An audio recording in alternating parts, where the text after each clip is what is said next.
Hello friends, कैसे हैं आप सभी। उम्मीद है अच्छे ही होंगे। आज के इस वीडियो में हम एसी पावर क्या होता है इसके बारे में डिटेल में जानकारी देने वाला हूं। हाई वोल्टेज एसी पावर को आमतौर पर न्यूक्लियर, थर्मल और हाइड्रो इलेक्ट्रिक पावर प्लांट में जनरेट किया जाता है, जहां टरबाइन्स द्वारा एसी जनरेटर को घुमाकर मैकेनिकल एनर्जी को इलेक्ट्रिकल एनर्जी में कन्वर्ट किया जाता है। जबकि लो वोल्टेज एसी पावर को डीजल जनरेटर सेट द्वारा जनरेट किया जाता है। एसी इलेक्ट्रिकल पावर का जनरेशन मेनली 3 फेज सिस्टम के फॉर्म में होता है।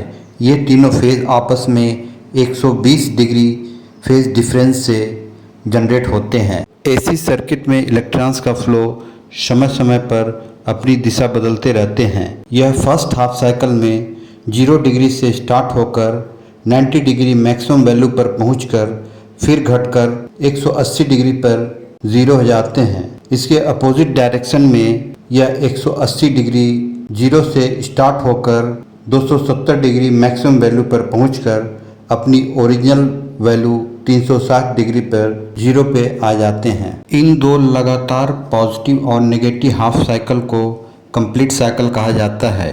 यह साइकिल 1 सेकंड में 50 बार रिपीट होती है, जिसे फ्रीक्वेंसी कहा जाता है। यह 50 हर्ट्ज होती है। यह कहीं कहीं 60 हर्ट्ज भी होती है। ऐसा अनिश्चित समय के लिए साइकिल रिपीट होता रहता है।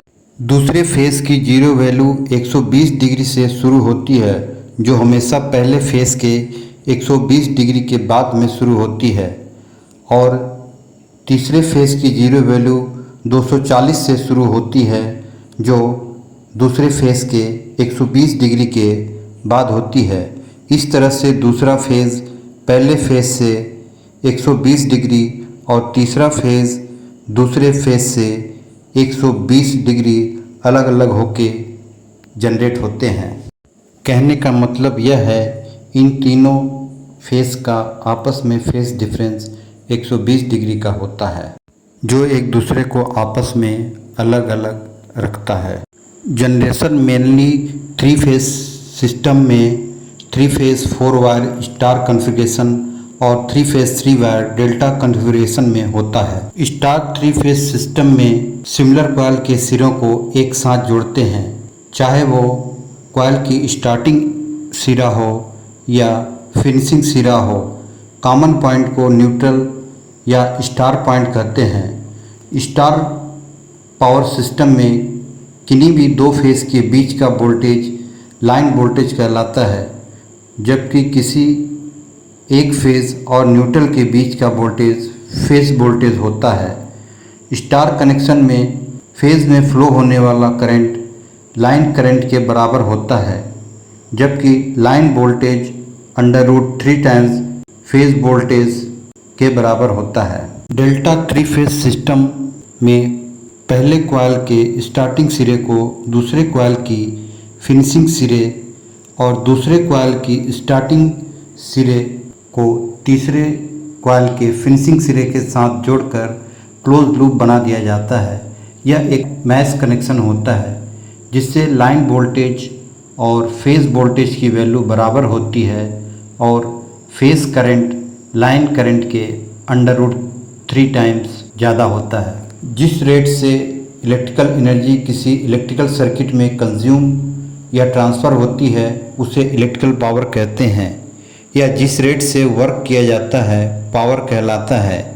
इलेक्ट्रिकल सिस्टम में वर्क इलेक्ट्रॉन्स द्वारा किया जाता है। यदि किसी सर्किट में अप्लाइड वोल्टेज में पोटेंशियल डिफरेंस V हो और उसमें फ्लो होने वाले इलेक्ट्रॉन्स के ऊपर कुल चार्ज Q हो, तो किया गया कार्य W = V × Q होगा। इस इलेक्ट्रिकल वर्क को पावर के इक्वेशन W/T में सब्स्टिट्यूट करने से पावर का नया इक्वेशन V × Q/T बन जाता है। यहाँ Q/T को हम rate of flow of charge कह सकते हैं, जो कि सर्किट में फ्लो होने वाले करंट के इक्विवेलेंट है। इसलिए इलेक्ट्रिकल सिस्टम में पावर V × I के टर्म में होता है, जो DC सर्किट के लिए एप्लीकेबल है। AC सर्किट में रिएक्टिव कंपोनेंट्स इंडक्टर और कैपेसिटर मौजूद होने की वजह से वोल्टेज और करंट एक ही समय में मैक्सिमम और जीरो वैल्यू को प्राप्त नहीं कर पाते, जिसकी वजह से इनमें फेज़ डिफरेंस होता है। यह फेज़ डिफरेंस फेज़ एंगल कहलाता है।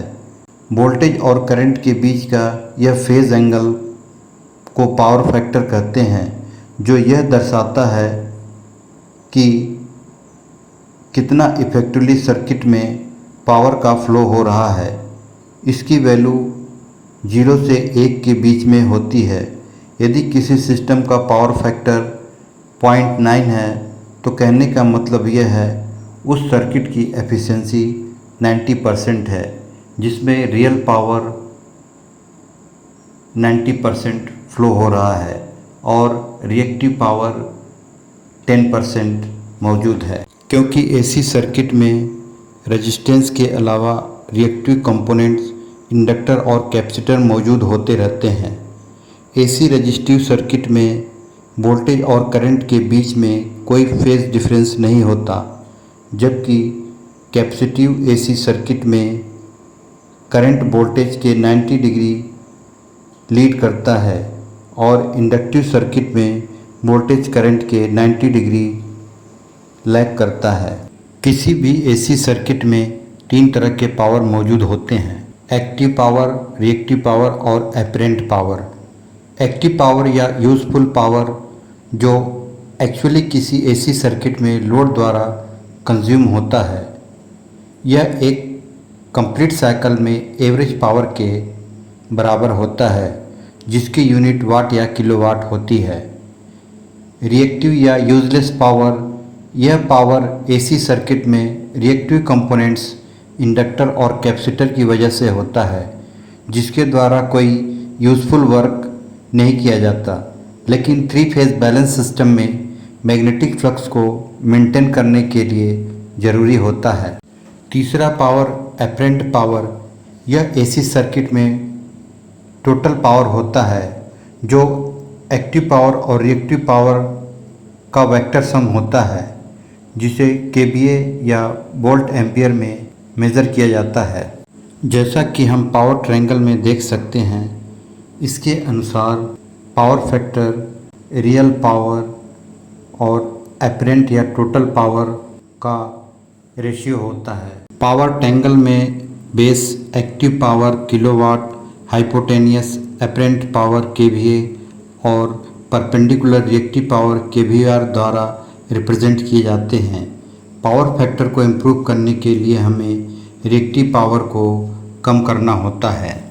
एसी 3 फेज़ बैलेंस सिस्टम में पावर का formula active power kilowatt is equal to apparent power kVA into power factor, या लाइन वोल्टेज के टर्म में पावर का formula P is equal to √3 VL IL cos phi, जहाँ P active power, VL IL line voltage line current और cos phi power factor हैं। यदि हम 3 phase balance system में फेज़ वोल्टेज और फेज़ करंट के टर्म में पावर के फार्मूले को देखें तो P is equal to 3 VP/IP cos phi, जहाँ VP/IP फेज़ वोल्टेज और फेज़ करंट है। इसी तरह 3 फेज़ बैलेंस सिस्टम में reactive power is equal to apparent power into sine phi होता है। एसी सिंगल फेज़ और अनबैलेंस सिस्टम में पावर का formula P is equal to VI cos phi, जहाँ V और I वोल्टेज और करंट है, cos फाई पावर फैक्टर होता है। उम्मीद है जानकारी पसंद आई होगी। यदि जानकारी अच्छी लगी हो तो वीडियो को लाइक, शेयर और चैनल को सब्सक्राइब करें। Thanks for watching.